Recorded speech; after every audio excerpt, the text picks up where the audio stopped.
Pemirsa, kita akan memasuki Habarnang Panambayan. Ribuan orang turut menghadiri peringatan Hari Buruh Nasional atau May Day tahun 2024. Di Banjarmasin, peringatan Hari Buruh Nasional yang tepat pada 1 Mei tersebut digelar di Gor Hasanuddin HM, Jalan Pangeran Antasari, Banjarmasin Tengah.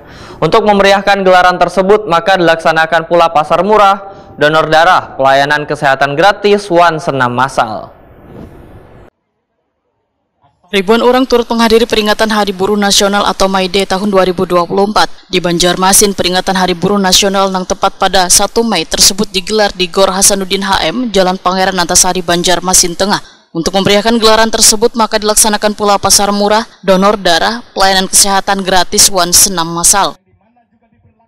Gubernur Kalimantan Selatan Sahbiri Nur Waetakoni Prima TV berharap melalui peringatan Hari Buruh Nasional maka dapat mempererat sabarataan buruh sehingga hubungan industrial nang harmonis wan dinamis dapat terwujud di Kalimantan Selatan Babu Salam. Momentum ini pun, ujar Sahbiri Nur, harus dimanfaatkan untuk memperluas kesempatan kerja, melindungi hak buruh wan meningkatkan produktivitas serta daya saing daerah.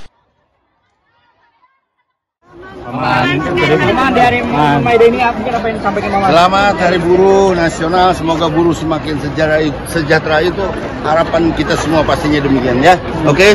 Bagaimana tadi ada minta para buruh ini untuk minta omnibus law itu? Oh iya, itu kita lihatkan karena ranahnya pusat, nanti itu mereka bersama Pemprov untuk barangkali menindaklanjuti. Oke. Ketua Serikat Buruh Seluruh Indonesia Kalimantan Selatan, Misdi, memadahkan kegiatan ini dihadiri sekitar 3.000 orang baik dari sektor usaha, jajaran Dinas Ketenagakerjaan wan Kadin Kalimantan Selatan.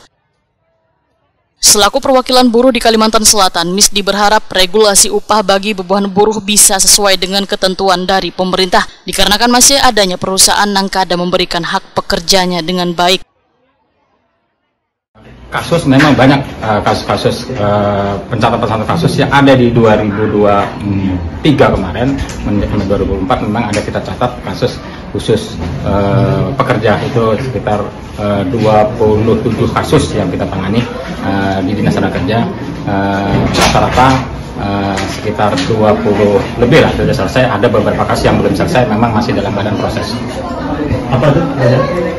Berupa hak normatif, kekurang upah dan kekurang upah kerja lembur. Sementara itu, pasar murah yang digelar dalam peringatan Hari Buruh Nasional ini menyediakan bahan kebutuhan dengan harga subsidi, nang kaya minyak lamak, gula pasir, wan tepung terigu.